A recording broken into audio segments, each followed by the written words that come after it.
When I arrived back at the parish, it was probably about 6:30, 6:45, and I sat down and my hands were shaking. I could not comprehend what had just taken place in the past few hours.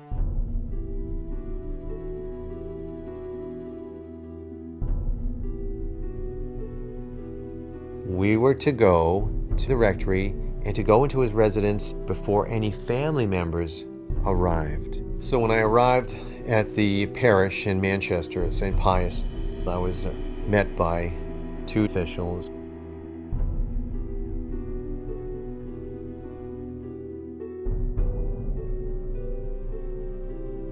And I said, well, why do we have to go in here if this is his private residence? The diocesan official indicated that we have to go into the rectory just to make sure there's nothing embarrassing.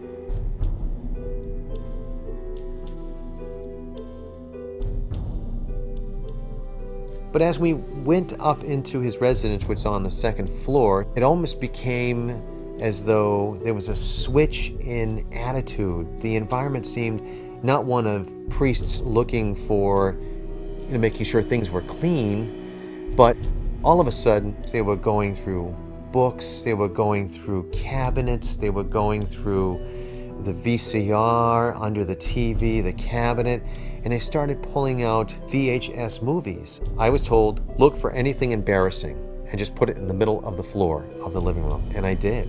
And the more I looked, and the more all three of us looked, the more we found.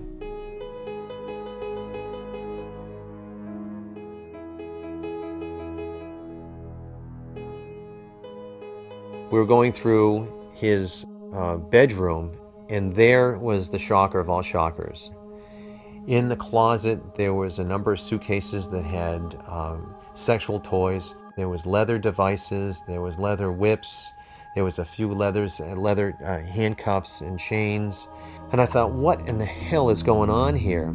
I had to stop, and I sat down on the edge of the couch, and I literally had to catch my breath because I was starting to become very queasy. The diocesan official said, what's the matter, Seamus? And I said, this is unreal. I'm starting to feel sick to my stomach. And his response was, quote unquote, don't worry, we've done this lots of times.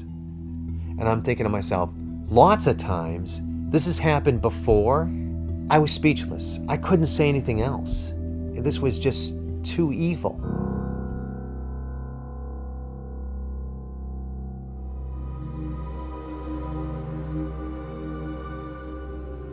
I was told that in a few months, possibly, I'd be getting my own parish. Focus on being a good pastor, the good things that you were training to do as a priest. Focus on the leadership skills that you were taught, the spiritual skills of being the shepherd. Forget about what you saw and just move forward. But I couldn't forget. I could not forget that.